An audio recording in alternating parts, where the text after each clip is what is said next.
داران سید الشہداء، یہ مہینہ سفر کا مہینہ ہے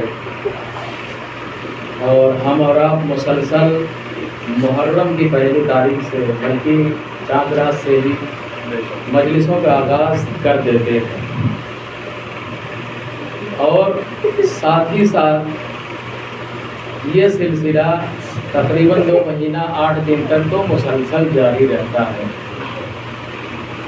اور ایک بات کی طرف اور اشارہ کر دوں کہ یہ سفر کا مہینہ جو ہے یہ محرم کے مہینے کے لیے بڑا اہم مہینہ ہے، اس لیے کہ محرم میں امام حسین علیہ السلام نے قربانی پیش کر اپنا بھرا گھر لٹا دیا، اپنے جوان کو اپنے بچوں کو راہ خدا میں نچھاور کر دیا، لیکن خدا کی قسم یہ کربلا میں ہی دفن ہو کے رہ گئی ہوتی اگر سفر کے مہینے کا سفر نہ ہوتا،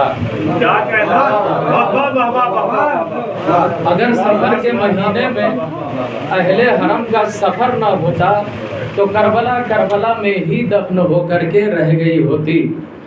لیکن عزیزان محترم، یہ احسان ہے اس سفر کے مہینے کا، اور احسان ہے عاشورہ کے اوپر زینب کبریٰ کا کہ جس نے حسین کے اس مقصد کو بچایا اور پہچانوایا دنیا کو جس کے لیے حسین نے اتنی بڑی قربانی دیا۔ تو کہنے کا مطلب یہ عزیزان محترم کہ ہم اور آپ بھی اگر پہلی محرم سے 2 مہینے 8 دن تک اپنا وقت خرچ کرتے ہیں، اپنا پیسہ صرف کرتے ہیں اور تمام تر کوشش کرتے ہیں کہ امام حسین علیہ السلام کے لیے مجلس برپا کریں، تو صرف اور صرف یہ مجلس ایک رسم نہیں ہونا چاہیے، بلکہ رسم سے اٹھ کر معرفت کا ذریعہ ہونا چاہیے۔ اس لیے کہ معصوم ارشاد فرماتے ہیں کہ اگر کسی شخص کے 2 دن مساوی گزر جائیں، 2 دن برابر گزر جائیں، یعنی جیسا کل میرا گزرا ہے ویسا ہی آج بھی گزرے، میری معرفت میں، میرے علم میں، میرے کمال میں کسی قسم کا اگر کوئی اضافہ نہ ہو تو معصوم فرماتے ہیں کہ ایسا انسان جس کے 2 دن ایک جیسے گزر جائیں وہ خسارے میں ہے اور گھاٹے میں ہے۔ تو ذرا سوچیے عزیزان محترم کہ جس کے معصوم فرماتے ہیں کہ 2 دن گزر جائے ایک جیسے وہ خسارے میں ہے، تو اگر کوئی شخص یا ہم میں سے خدا نخواستہ کوئی ایسا ہو کہ جس کی پوری عمر ایک جیسی گزر گئی ہو، جو ایک صلوات پڑھیں محمد والے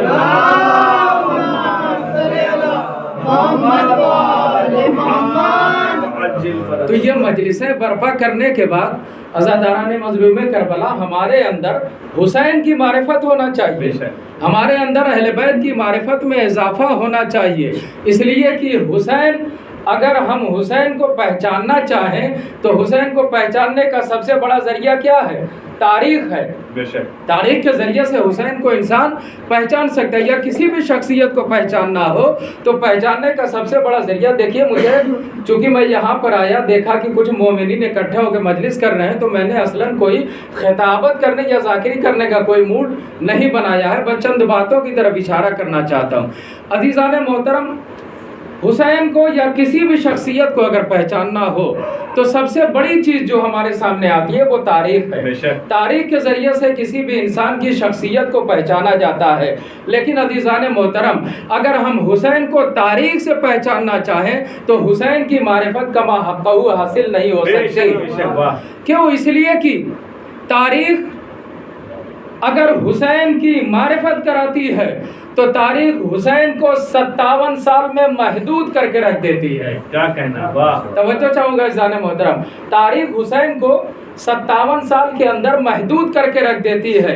کبھی حسین کے بچپنے کی کچھ کہانیاں اور داستانیں بتاتی ہے، کبھی حسین کی جوانی کے دور کی کچھ باتیں بتاتی ہے، کبھی حسین کے بچپنے میں بتایا کہ رسول کی آغوش میں کھیلے، زہرا کی آغوش میں پلے بڑھے، علی مرتضیٰ کی انگلی پکڑ کر کے چلے، یہی بتاتی ہے نا تاریخ۔ پھر اس کے بعد جوانی کے کچھ قصے بتاتی ہے، اور اگر اور بچپنے کی طرف جائے تو فطرس کے واقعے بتاتی ہے، کبھی راہب کے واقعے بتاتی ہے۔ تاریخ حسین کو صرف اور صرف 57 سال کے اندر محدود کر کے بتاتی ہے۔ لیکن عزیزان محترم، تاریخ حسین کی معرفت اس لیے بھی نہیں کرا سکتی کیونکہ تاریخ میں کچھ خامیاں پائی جاتی ہیں۔ سب سے پہلی خامی تاریخ میں یہ پائی جاتی ہے کہ تاریخ جو لکھی گئی وہ بادشاہوں کے اشاروں پر لکھی گئی۔ کیا کہنا، بادشاہ وقت جس طرح سے چاہتے تھے وہ تاریخ اپنی مرضی کے مطابق لکھواتے تھے۔ لہذا حسین کی اگر شخصیت کی پہچان اور معرفت حاصل کرنا ہے تو تاریخ ناکافی ہے، کیونکہ بادشاہوں کی مرضی کے مطابق لکھی گئی، اہل بیت کے مطابق نہیں لکھی گئی۔ دوسری چیز یہ ہے کہ تاریخ اور مورخ کی حیثیت آج کل کے نامہ نگار اور پترکار کی حیثیت ہوتی ہے۔ کیا کہنا، یعنی آج کل کا نامہ نگار اگر دنیا میں کہیں پر کوئی حادثہ دیکھتا ہے، کوئی واقعہ دیکھتا ہے، تو اس حادثے اور واقعے کو صرف اپنے ویڈیو کیمرے میں شوٹ کرتا ہے اور لوگوں کو دکھا دیتا ہے کہ یہاں پر یہ حادثہ رونما ہوا، بے شک بے شک بے شک، یہی دکھاتا ہے نا۔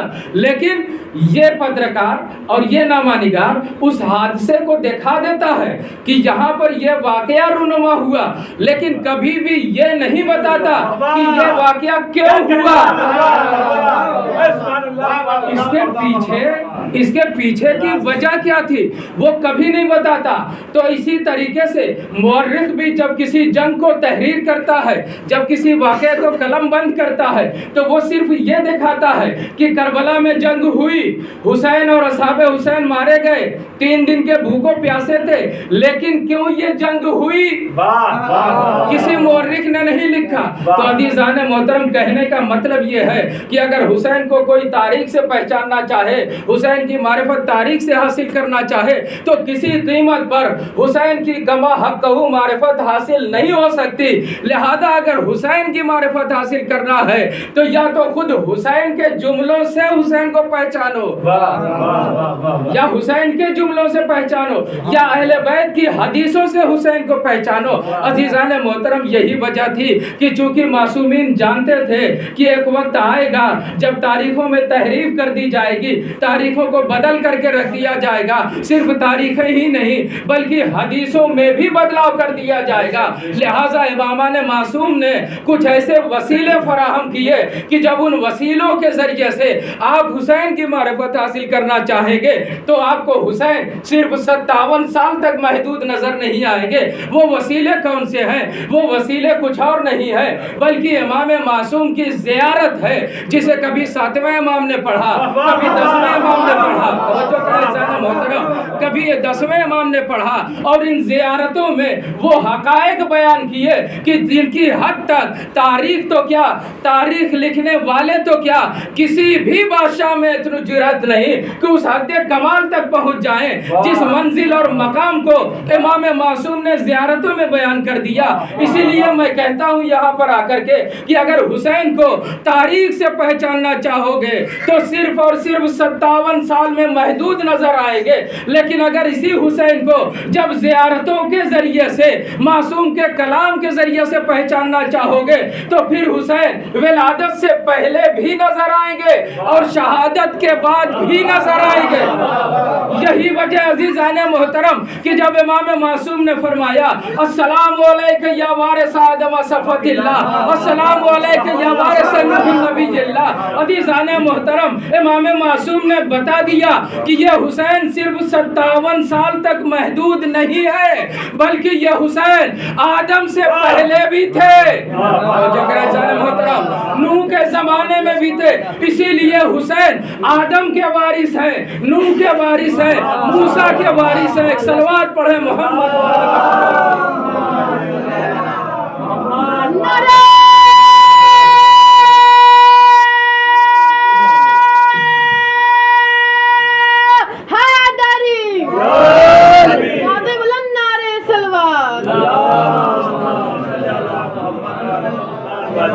سلامت رہے، مولا سلامت رکھے آپ لوگوں کو، کافی بیداری کا ثبوت دے رہے۔ عزیزان محترم، اب جو امام نے فرمایا السلام علیک یا وارث آدم صفوت اللہ، کہ سلام ہو اس پر جو جناب آدم صفوت اللہ کے وارث ہے۔ وارث ہمارے یہاں بھی ہوتے ہیں، ہمارے یہاں مادی وارث ہوتے ہیں، زمین کے وارث، مال کے وارث، پیسوں کے وارث، لیکن انبیاء کے بارے میں تو یہ ہے کہ انبیاء کے پاس نہ مال و زر ہوتا ہے، نہ کوئی سرمایہ ہوتا ہے، نہ زمین جائیداد ہوتی ہے۔ تو عزیزان محترم، حسین وارث ہوئے کس چیز کے؟ حسین کس چیز کے وارث ہے؟ تو عزیزان محترم، اگر اس بات کو جاننا ہے تو آدم کی خلقت پر توجہ کرنا ہوگا، کیونکہ جس وقت آدم کی خلقت کی بات آئی، اللہ نے کہا انی جاعل فی الارض خلیفہ، کہ میں روئے زمین پر ایک خلیفہ بنانے والا۔ تو عزیزان محترم، خداوند عالم کے بے شمار نام ہیں، 99 اسماء ہے، اس کے علاوہ صفات بھی بے شمار ہے۔ تو کیا یہ یوں ہی ہے، صرف نام کے لیے ہے، صرف بیان کرنے کے لیے ہے، بچوں کو یاد کرانے کے لیے ہے؟ نہیں عزیزان محترم، بلکہ اللہ کے جتنے نام ہیں وہ سب کے سب اپنی جگہ پر ایک حقیقت ہے، اور نظام کائنات میں وہ تمام نام اور تمام صفات اللہ کے دخیل ہے، دخالت رکھتے ہیں عزیزان محترم، اور انہی ناموں کی وجہ سے یہ کائنات کا نظام چل رہا ہے۔ مثلا اگر خدا رحیم ہے تو اس کی رحمت اگر دنیا میں پھیلی ہوئی ہے تو اس کے اسی نام کی وجہ سے پھیلی ہوئی ہے، جو انسانوں کے درمیان آپس میں بھائی چارگی بنی ہوئی ہے۔ تو عزیزان محترم، سب سے بڑا سوال یہ ہے کہ خداوند عالم خود تو درمیان میں آ نہیں سکتا انسانوں کے، تو اب اس نظام کو چلانے کے لیے خداوند عالم ان ناموں کا سہارا لے گا۔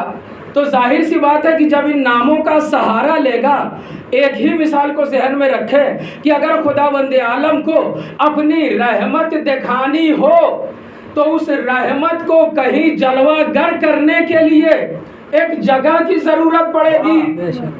وہ جگہ کون سی ہے؟ کیا خدا کسی پہاڑ پر اپنی رحمت کو نازل کر کے پھیلائے گا؟ کسی دریا کے اوپر رحمت نازل کر کے پھیلائے گا؟ تو نہیں عزیزان محترم، خداوند عالم جن جگہوں پر اپنی رحمت کو نازل کرے گا، اپنی برکت کو نازل کرے گا، اسی جگہ کا نام ہے مقام خلافت۔ اسی جگہ کا نام ہے مقام خلافت۔ اب عزیزان محترم، آدم اگر خلیفت اللہ ہے تو خداوند عالم کو اگر اپنے کسی نام کو، اپنی کسی صفت کو جلوہ گر کرنا ہوگا تو وہ آدم کے مقام خلافت پر جلوہ گر کرے گا۔ معلوم یہ ہوا کہ ائمہ اہل بیت میں سے اگر امام، یوں تو تمام ائمہ وارث ہے، لیکن حسین کو جو خصوصیت سے بیان کیا گیا، تو عزیزان محترم، حسین جو آدم کے وارث ہے تو زمین کے وارث نہیں ہے، جائیداد کے وارث نہیں ہے، سرمایہ کے وارث نہیں ہے، پیسوں کے وارث نہیں ہے، مال و منال کے وارث نہیں ہے، بلکہ اسی مقام خلافت کے وارث ہیں، جہاں پر خدا کے نام اور اسماء اور صفات جلوہ گر ہوتے ہیں۔ ایک صلوات پڑھیں محمد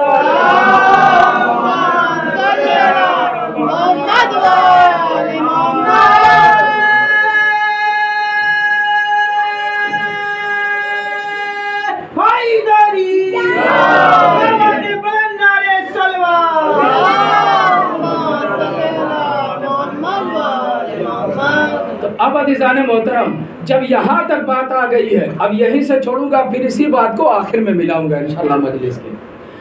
توجہ کریں کہ حسین وارث ہے کس چیز کے؟ آدم کے۔ کس چیز میں؟ مقام خلافت میں، یعنی جو خلیفت اللہ، خلیفہ کہتے کس کو ہیں؟ ظاہر سی بات ہے کہ خلیفہ کہتے ہیں نائب کو، جانشین کو، یعنی علی علیہ السلام اگر رسول کے خلیفہ ہے تو رسول کے جانشین ہے، یعنی یہ جگہ رسول کی تھی، رسول اس جگہ کو چھوڑ کر کے گئے تو اب علی اس جگہ پر آ گئے، علی خلیفہ رسول۔ اسی طریقے سے اگر کوئی خلیفت اللہ ہے تو گویا وہ اللہ کی جگہ پر ہے۔ تو جو کرے جانے محترم، اللہ کی جگہ پر ہے۔ یہ ساری باتیں اب اس کو چھیڑوں گا اگر تو پھر دوسری طرف بات چلی جائے گی، میں اپنی بات پہ نہیں رہ پاؤں گا، کیونکہ خلیفت اللہ، اللہ کا خلیفہ، اللہ کی جگہ پر کام اللہ والا ہی کرے گا. بے شک اور اسی بات کو آیا انما ولیکم اللہ کہا, تمہارا ولی اللہ ہے, اللہ کا رسول ہے. اور وہ لوگ ہیں جو حالت رکوع میں زکوٰۃ دیتے ہیں, تو معلوم یہ ہوا کہ جو ولایت اللہ کی ہے وہی ولایت رسول اللہ کی, وہی ولایت علی ولی اللہ کی. محترم, تو اب یہ ساری ولایتیں ایک ہیں, لہٰذا جو کام اللہ کو ناپسند وہ رسول اللہ کو ناپسند, جو رسول اللہ کو ناپسند وہ علی کو ناپسند, وہ اہل بیت کو ناپسند. اب یہاں سے جائیے کہ جو چیز اہل بیت کو پسند نہیں, رسول اللہ کو پسند نہیں, جو رسول اللہ کو پسند نہیں وہ اللہ کو پسند نہیں. ایک صلوات پڑھیں محمد.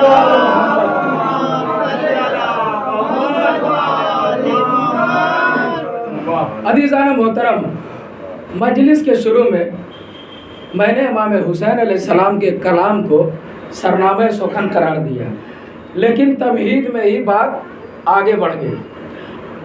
امام حسین علیہ السلام نے جو فرمایا حل من ناصر ینصرنا, کہ تم میں سے کون ہے جو میری مدد کو آئے.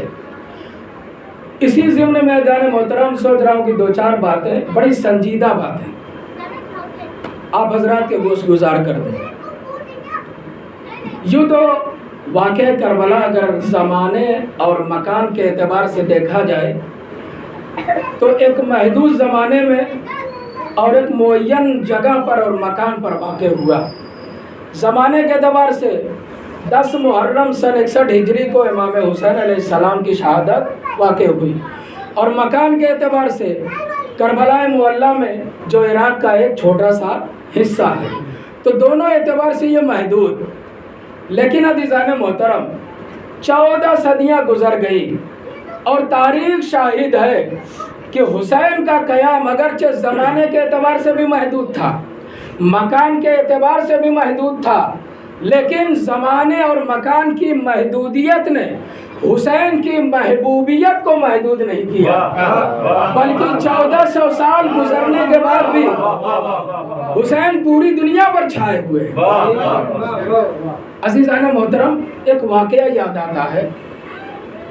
جناب ابراہیم علیہ السلام جب خانہ کعبہ کی تعمیر کر چکے تو اس وقت خداوند عالم نے جناب ابراہیم علیہ السلام کے کہا, یا ابراہیم اذن الناس بالحج, اے ابراہیم لوگوں کو حج کے لیے بلاؤ, حج کی دعوت دو. تو جناب ابراہیم نے کیا کہا تھا, مجلسوں میں بارہا سنا. جناب ابراہیم نے کہا, پروردگارا میں اس مکان محدود میں اور اس وقت محدود میں کتنے لوگوں کو آواز دے سکتا ہوں, اور میری آواز کہاں تک جا سکتی ہے. تو خدا نے کہا تھا علیک الاذان وعلی البلاغ, اے ابراہیم آواز لگانا تمہارا کام ہے, آواز کو پہنچانا میرا کام ہے. جو کرے جانے محترم, اب روایت کہتی ہے کہ جناب ابراہیم علیہ السلام نے آواز لگائی, اور جب آواز لگائی تو روایت کہتی ہے کہ فَأَجَابُوا مِنَ صَلَابِ الرِّجَالِ وَأَرْحَامِ النِّسَاءِ. صرف یہی نہیں کہ جناب ابراہیم کی آواز اس وقت جتنے دنیا میں موجود تھے انہی لوگوں تک پہنچی نہیں. عزیزان محترم, روایت کہتی ہے کہ وہ روحیں جو ابھی اپنے باپ کے صلبوں میں تھی, اپنی ماؤں کے رحموں میں تھی, انہوں نے بھی آواز کو سنا, اور آواز کو سن کر جناب ابراہیم کی آواز پر لبیک کہا. جناب ابراہیم کی آواز کا جواب دیا, لبیک کہا. تو عزیزان محترم, جب جناب ابراہیم کی آواز پر لبیک کہا, کیوں کہا؟ اس لیے کہ اگرچہ محدود زمانے میں ابراہیم کی آواز زمانے کے اعتبار سے محدود, مکان کے اعتبار سے محدود, لیکن پہنچی کہاں تک؟ صلبوں تک, رحموں تک. اسی طریقے سے اگر حسین نے کربلا کے میدان میں ایک محدود جگہ سے ایک محدود زمانے میں حل من ناصرین کہا,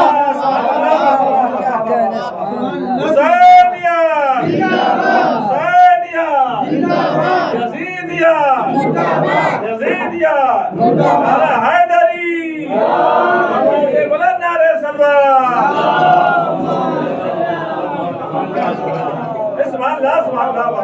حسین کی آواز اگرچہ سن 61 ہجری میں زمانے کے اعتبار سے عصر عاشور کربلا کے مقام سے اٹھی، لیکن حسین کی آواز بھی اللہ نے ویسے ہی لوگوں تک پہنچائی جیسے اللہ نے ابراہیم کی آواز کو پہنچایا تھا۔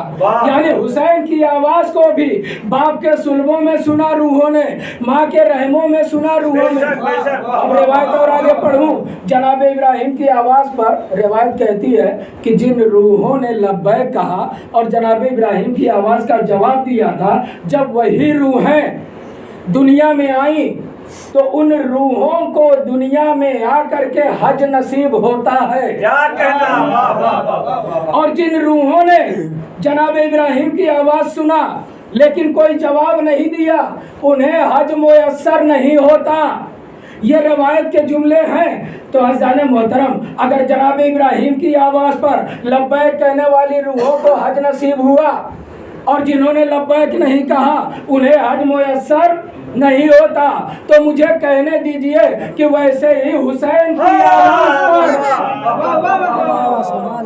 حسین کی آواز سن کر جن روحوں نے اس وقت جواب دیا تھا، آج دنیا میں آ کر وہی روحیں فرش عزا سے لبیک یا حسین، ایک صلوات پڑھیں۔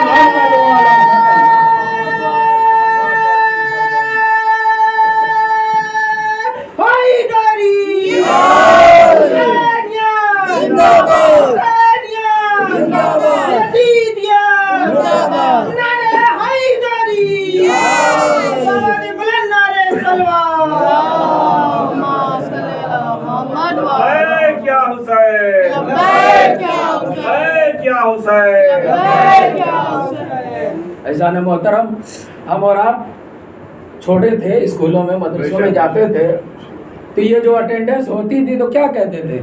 اب اسکولوں میں جو بھی کہتے ہیں وہ پریزنٹ سر، حاضر ہیں سر، لیکن مدرسوں میں حاضر جناب لبیک کہتے تھے کہ نہیں کہتے تھے؟ عزیزان محترم، جن روحوں نے اپنے باپ کے صلبوں میں، اپنی ماؤں کے رحموں میں صدائے حسین کو سنا تھا، انہی روحوں نے جب دنیا میں قدم رکھا تو کبھی فرش عزا پر بیٹھ کر، کبھی جلوس کی شکل میں ہمیشہ لبیک یا حسین، لبیک یا حسین، لبیک یا حسین کہہ کر حسین سے کہنا یہ چاہتے ہیں کہ اے حسین، ہمیں زمانے نے مجبور کیا کہ ہم سن 61 ہجری کے بعد اس دنیا میں آئے، اگر اس وقت ہوتے تو ہم آپ کے ساتھ آ کر کے آپ کے ساتھ ہم بھی کامیاب ہو گئے ہوتے۔ ایک صلوات پڑھیں محمد۔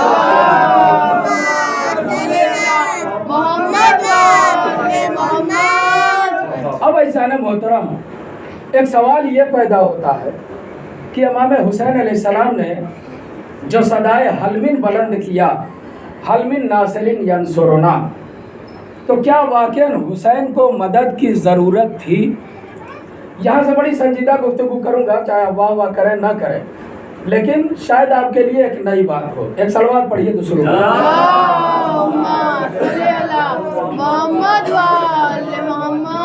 تھوڑا سا کل دھوپ میں جو ہے دوڑ گیا ہوں میں زیادہ، زکام کی شکایت ہو گئی ہے، اس وجہ سے آواز پریشان کر رہی ہے، لیکن پھر بھی اس کا کوئی مطلب نہیں ہے۔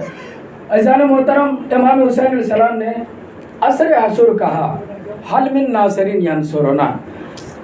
ہم اور آپ جب اس کلمے کو کبھی بھی سنتے ہیں مجلس میں تو سر جھکا لیتے ہیں اور رونے کے لیے آمادہ ہو جاتے ہیں، کیونکہ اس میں ہمیں صرف اور صرف امام حسین کی بے کسی، بے چارگی اور غربت نظر آتی ہے۔ لیکن عزیزان محترم، آج ایک الگ زاویے سے میں سوچ رہا ہوں کہ آپ کی توجہ ادھر مبذول کروں، ہو سکتا ہے کہ مجھ سے زیادہ بہتر آپ سوچ سکیں اس کے بارے میں کہ کیا واقعاً حسین جو عصر کے وقت حل من ناصر ینصرنا کہہ رہے ہیں کہ کون ہے جو میری مدد کو آئے، تو نعوذ باللہ کیا حسین یہ چاہتے تھے کہ کوئی آئے اور آ کر کے حسین کو اس نرغے عادہ سے نکال کر بچا لے جائے اور حسین کچھ دن اور دنیا میں زندہ رہ سکے؟ حسین آخر مدد کے لیے آواز کیوں لگا رہے ہیں؟ جب کوئی مدد مانگتا ہے تو پیچھے کوئی مقصد ہوتا ہے نا۔ مثلا میں کسی کو بلاؤں کون ہے جو میری مدد کو آئے؟ تو ہو سکتا ہے کہ میرا مقصد یہ ہو کوئی آئے اور آ کر کے مجھے آپ لوگوں سے بچائے کہ اب مجلس نہ پڑھوائے، میری آواز تھوڑا سا بدل گئی ہے تو میری مدد کرو، مجھے یہاں سے چھوڑا کر کے لے جائے۔ تو خدا نہ خواستہ کیا حسین کا مقصد یہ تھا کہ حسین یہ چاہتے تھے کہ کوئی آئے اور آ کر کے حسین کی نصرت کرے اور اس لشکر سے حسین کو بچا کر کے لے جائے، تاکہ خدا نہ خواستہ نعوذ باللہ حسین اس دنیا میں کچھ سال اور زندہ رہ سکے؟ تو کوئی بھی صاحب ایمان یہ تو نہیں مانے گا نا، میں بھی نہیں مانوں گا، اس لیے کہ وہ حسین جس کا عباس مارا گیا، علی اکبر شہید کر دیا گیا، قاسم یہاں تک کہ ششماہا بھی مار دیا گیا، اس حسین کے لیے اس دنیا میں کیا رکھا ہے جو حسین چاہیں گے کہ کوئی آئے اور آ کر کے ان کو بچا کر کے لے جائے؟ ایک سوال۔ دوسرا سوال، کیا خدا نہ خواستہ حسین اب موت سے گھبرانے لگے تھے جو حل من ناصرین ینصرنا کر کے چاہ رہے تھے کہ کوئی آئے اور آ کر کے حسین کو قتل ہونے سے بچا لے؟ تو یہ بات بھی کوئی ذہن ماننے کے لیے تیار نہیں ہے۔ کیوں؟ اس لیے کہ حسین اگر کسی اور گھر سے ہوتے تو شاید یہ مان لیتے، لیکن حسین کا تعلق اس باپ سے ہے کہ جو یہ کہتا ہے کہ علی موت سے اس قدر مانوس ہے کہ جتنا ایک بچہ اپنی ماں کے پستان سے مانوس ہوتا ہے۔ واہ واہ واہ سبحان اللہ۔ حسین اس باپ کا بیٹا ہے۔ بے شک حسین کا بیٹا علی اکبر جب راہ کربلا میں امام حسین نے انا للہ پڑھا، پوچھا بابا یہ کلمہ استرجا کیوں؟ کہا بابا بیٹا ابھی میں نے خواب میں دیکھا کہ کوئی کہہ رہا ہے کہ یہ کاروان جیسے جیسے آگے بڑھ رہا ہے موت کی طرف جا رہا ہے۔ علی اکبر نے پوچھا بابا کیا ہم حق پر نہیں ہیں؟ کہا بیٹا اگر ہم حق پر نہیں ہوں گے تو کون ہوگا؟ تو کہا کہ بابا جب ہم حق پر ہیں تو کیا فرق پڑتا ہے کہ ہم موت پر جا پڑے یا موت ہم پر آ پڑے؟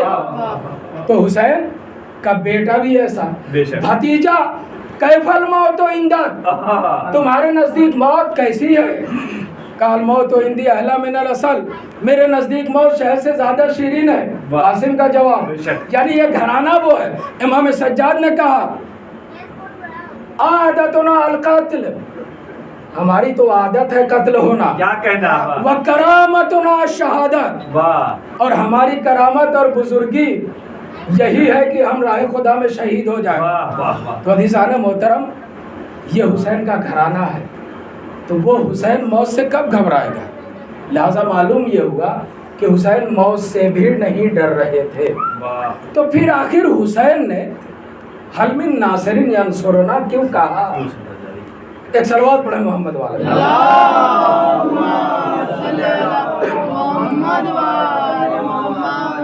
حسین نے حل من ناصر کیوں کہا؟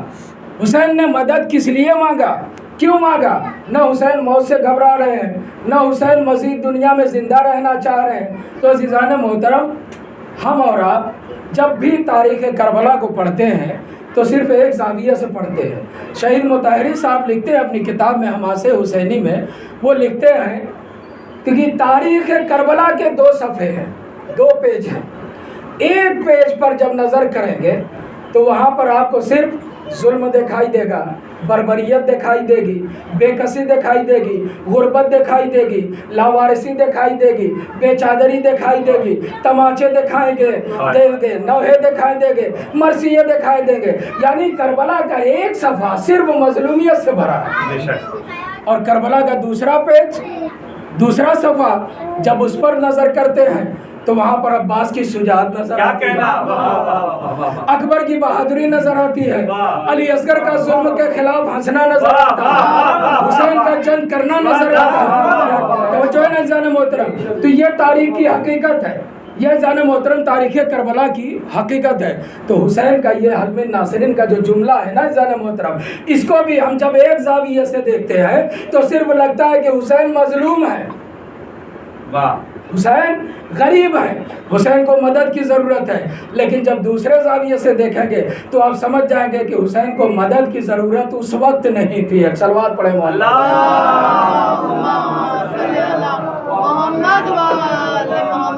کیسے عزیزان محترم؟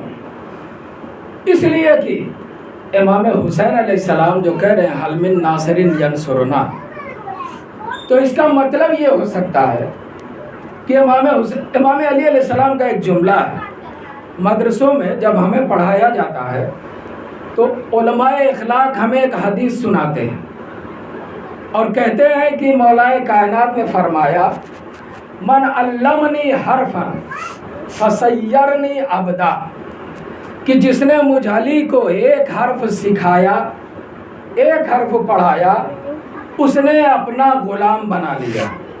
طالب علموں کو علماء اخلاق سمجھاتے ہیں تو کہتے ہیں کہ جو تمہارا استاد ہے، جس نے تمہیں پڑھایا ہے، تم گویا اس کے غلام ہو۔ واہ یعنی اس حدیث کو اس زاویے سے جب دیکھتے ہیں تو یہ سمجھ میں آتا ہے۔ لیکن عزیزان محترم، میں آپ سے پوچھتا ہوں کہ کیا پوری کائنات میں چاہے انبیاء ہوں، چاہے اولیاء ہوں، چاہے اوصیاء ہوں، چاہے صلحاء ہوں، چاہے شہداء ہوں، چاہے علماء ہوں، چاہے مفتی ہوں، کیا کوئی شخصیت ایسی ہے دنیا میں جو علی کو ایک حرف پڑھا سکے؟ کوئی ہے شخصیت جو علی کو ایک حرف پڑھا سکے؟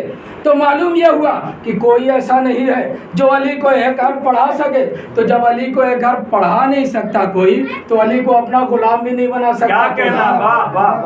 تو اب اگر علی نے جو یہ کہا کہ جس نے مجھے ایک حرف پڑھایا اس نے اپنا غلام بنا لیا، تو اس کا مطلب یہ ہے کہ علی کو نہ کوئی پڑھا سکتا ہے، نہ علی کو کوئی غلام بنا سکتا ہے۔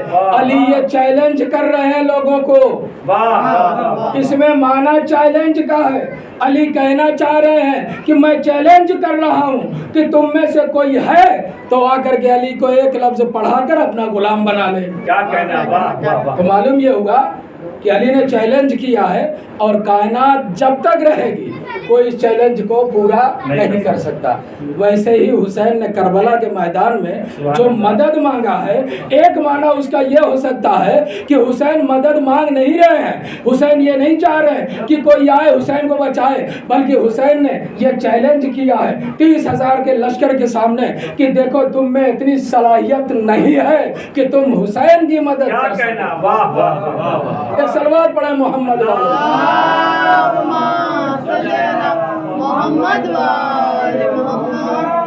بس ایک اور معنی بیان کر کے، اور وہی نتیجے کا معنی کہ کبھی کبھی انسان جب گفتگو کرتا ہے تو اپنی گفتگو میں انسان ناز برداری کرتا ہے سامنے والے کی، یعنی ناز برداری اس طرح سے کہ جب کوئی گفتگو کرنا ہوتی ہے تو سامنے والے کے ناز و نخروں کو برداشت کرتا ہے اور اس کو اٹھاتا ہے، چاہے اس کے اندر صلاحیت ہو نہ ہو، لیکن صرف رغبت دلانے کے لیے اس کام پر ناز برداری کی جاتی ہے۔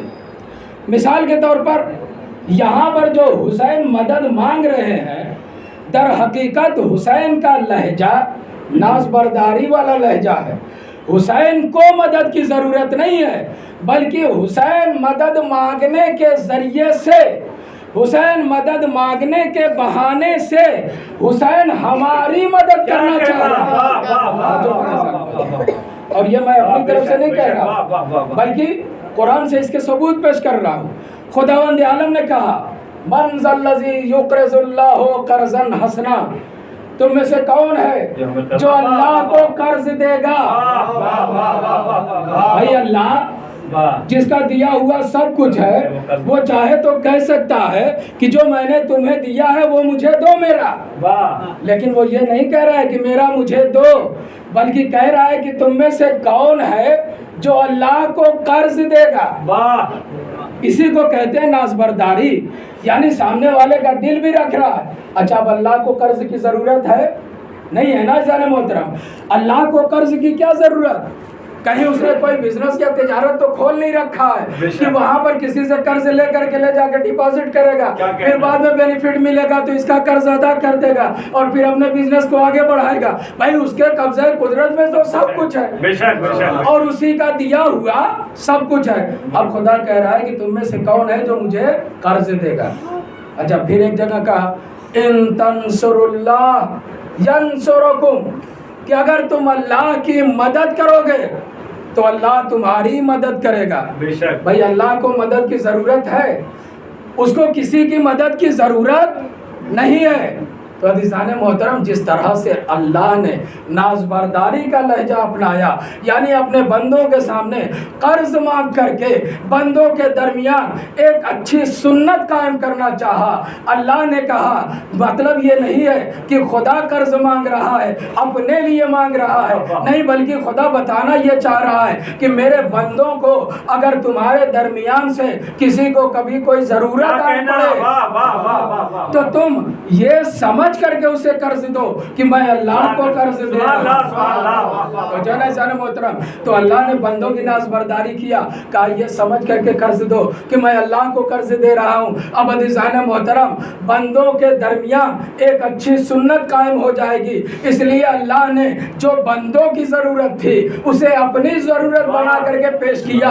حسین نے بھی کربلا کے میدان میں جب دیکھا کہ سب کے سب اہل بیت سے دور ہو چکے ہیں، حسین کو مدد کی ضرورت نہیں تھی، حسین جانتے تھے کہ اس امت کو مدد کی ضرورت ہے، لہذا حسین نے امت کی مدد کرنے کے لیے اپنی ضرورت کے طور پر مدد مانگ کر کے بتایا کہ جب تم میری مدد کے بہانے سے میرے پاس آؤ گے تو میں تمہارا ہاتھ پکڑ کر حور کی طرح جنت میں پہنچا دوں، تو مجھے حسین نہ کہنا۔ ایک صلوات پڑھیں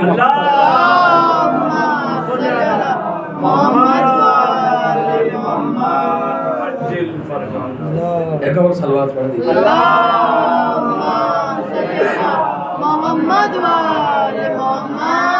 کیونکہ حسین خداوند عالم کی ایک صفت جسے رحمت کہا جاتا ہے، کربلا کے میدان میں رحمت الہی کے مظہر بن کر کے حسین آئے تھے، ہدایت الہی کے مظہر بن کر کے حسین آئے تھے، لہذا حسین کہنا یہ چاہ رہے تھے کہ تم میری مدد کے بہانے سے آؤ تو صحیح میرے پاس، میں تمہاری مدد کر کے تمہیں جنت تک پہنچا دوں گا۔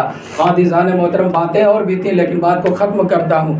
اب عزیزان محترم حسین کے لہجے میں انکساری ہے، حسین کے لہجے میں ناز برداری ہے، اور آپ دیکھیں کہ کربلا کے میدان میں امام حسین علیہ السلام نے عزیزان محترم مرتے دم تک، خون کے آخری قطرے تک کوشش صرف اور صرف یہ تھی کہ کسی طرح سے اس امت کا ایک آدمی صحیح لیکن راہ ہدایت پر آ جائے۔ یہی وجہ تھی کہ کربلا میں جب شمر خنجر لے کر کے سینے پر چڑھا تھا تو حسین نے کہا اے شمر اگر ہو سکے تو مجھے ایک قطرہ پانی پلا دے۔ عزاداروں آپ رونے کے لیے آمادہ ہو گئے ہیں، لیکن ذرا سوچئے کہ کیا حسین خدا نہ خواستہ علی اصغر کے بعد جو اپنی زبان کو خشک ہونٹوں پر پھرا رہے تھے، جن کے لیے مقاتل نے تلذی کا لفظ لکھا، کیا اس کے بعد اگر شمر حسین کو پانی دے دیتا تو کیا حسین پانی پی لیتے؟ نہیں پیتے عزیزو۔ لیکن حسین پانی مانگ کیوں رہے تھے؟ اس لیے کہ حسین جانتے تھے کہ اگر شمر کے دل میں پانی دینے پر اگر رحم آ گیا تو پھر شمر حسین کے قتل کرنے جیسے گناہ سے بچ سکتا ہے۔ حسین ہدایت کرنا چاہ رہے تھے شمر کی، کیونکہ اگر کوئی شخص مارنے سے پہلے اگر کسی کو پانی پلا دے گا، قسم خدا کی اگر پانی پلا دیا پھر اس کو مار نہیں سکتا کوئی۔ توجہ کرے عزیزو، یہ ہے حسین، آخری دم تک کوشاں رہے کسی طرح سے ہدایت مل جائے۔ آزاداروں آپ لوگ رونے کے لیے آمادہ ہو گئے ہیں، میں بھی دو جملے مسائل پہ پڑھ دوں۔ جی چاہتا ہے کہ چونکہ سلام کے بند میں پڑھا حسین جب کہ چلے بعد دوپہر رن کو، کوئی نہ تھا کہ جو تھامے رکاب کوثر کو، سکینہ جھاڑ رہی تھی ابا کے دامن کو، حسین چھپ کے کھڑے تھے جھکائے گردن کو، نہ ہنس رہا تھا کوئی شاہ کربلائی کو، فقط بہن نے کیا تھا سوار بھائی کو۔ عزیزو اسی سلام سے میں نے سوچا کہ حسین کی رخصتی پڑھ کر کے ایک دو جملے مصائب پڑھ دوں۔ عزاداران مظلوم کربلا جب یہ کے بعد دیگر تمام اصحاب و انصار شہید ہو گئے، خدا کو کسی غم میں نہ رلائے سوائے غم سید الشہداء کے۔ عزاداروں ایک مرتبہ امام حسین علیہ السلام خیمے کے اندر تشریف لے آئے، یا زینب یا ام کلثوم